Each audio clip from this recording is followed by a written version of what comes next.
So I think to start, the easiest thing to do is downward facing dog. So what this does is basically it's supposed to reset the frontal lobe because of the amount of pressure that you're putting on the hands. So if you just really want to focus on shifting your weight down towards your hands and breathing, nice long deep breaths.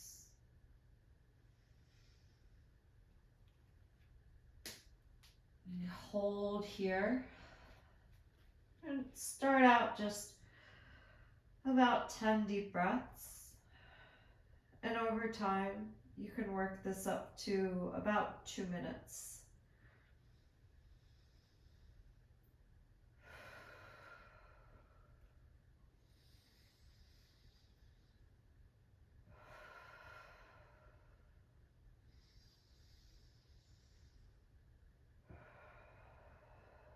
About halfway there.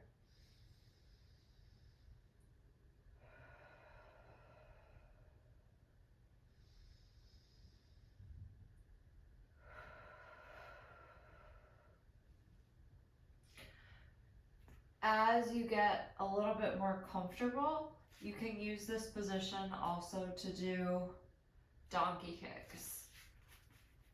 So you're going to make sure you're not going to kick anything behind you, and just put even more weight into the hands. And obviously over time you can hold that in a handstand too. Okay, the next one is going to be in Kundalini, called the rock pose. So you're just going to sit on your heels and just do that cat-cow motion, releasing the fluid through the spine. Then just focus on the breath. Just do this. Again, let's just start with 10 breaths. And over time, you can work this up towards 2 minutes and 5 minutes. Depending on your schedule, depending on how the body feels, just tuning in to whatever's going on that day.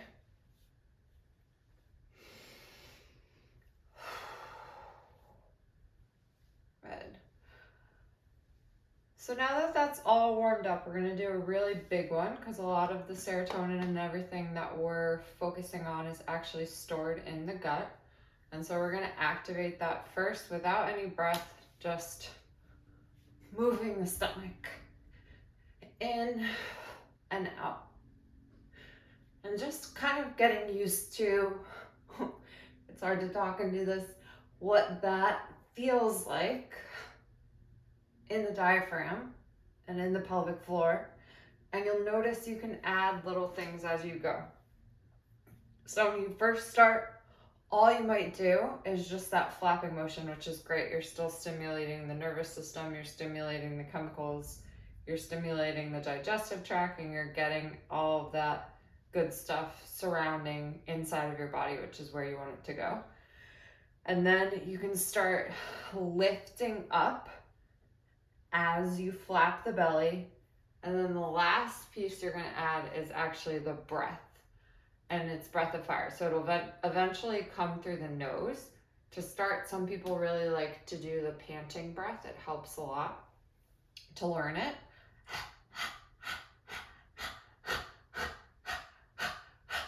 Again, just start with 10 and work your way up, working towards 2 minutes. And then if you want to try it through the nose, just focus on the exhale.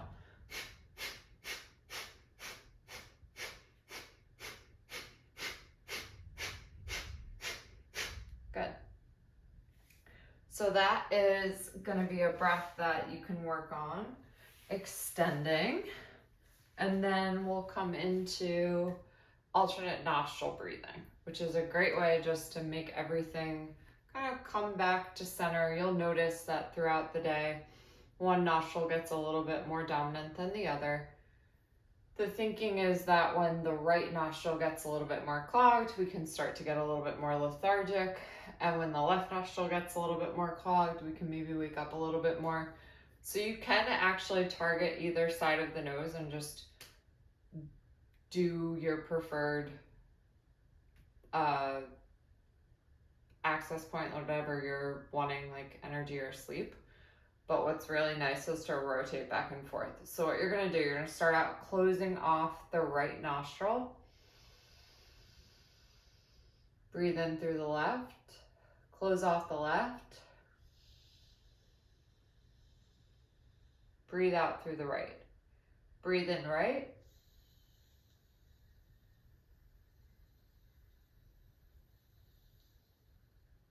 Close it off, breathe out left. Inhale.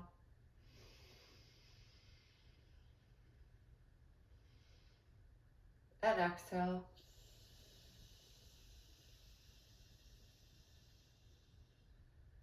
Inhale.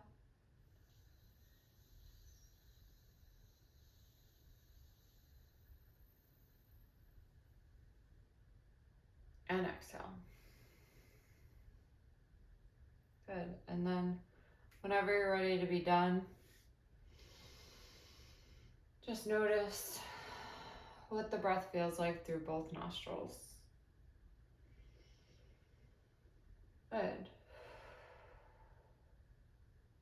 So our last breath, our last exercise, what we're gonna do is we're actually gonna stretch out the feet, the hands, and the wrists. Again, just getting the circulation from these points that is getting a little bit clogged up throughout the day and can help you to feel a little bit better. So you're gonna curl the toes under, actually sit back on the heels, and you're gonna breathe in through the nose, breathe out through the mouth, just like you're fogging a mirror. Breathe in and breathe out. And you'll notice there's a lot of pressure on the feet as you're opening them. So to take some of that away as you do this breath, you can actually stretch out the wrists.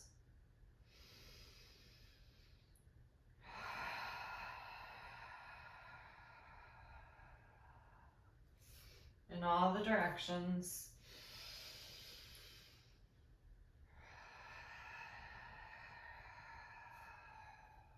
Or even just like in the beginning, putting a little bit of pressure on the hands, stretching out the feet. You'll notice you have control over how much pressure you're putting and where.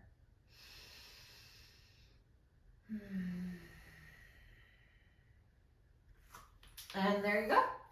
That's 5 exercises to increase those good feeling chemicals in your body.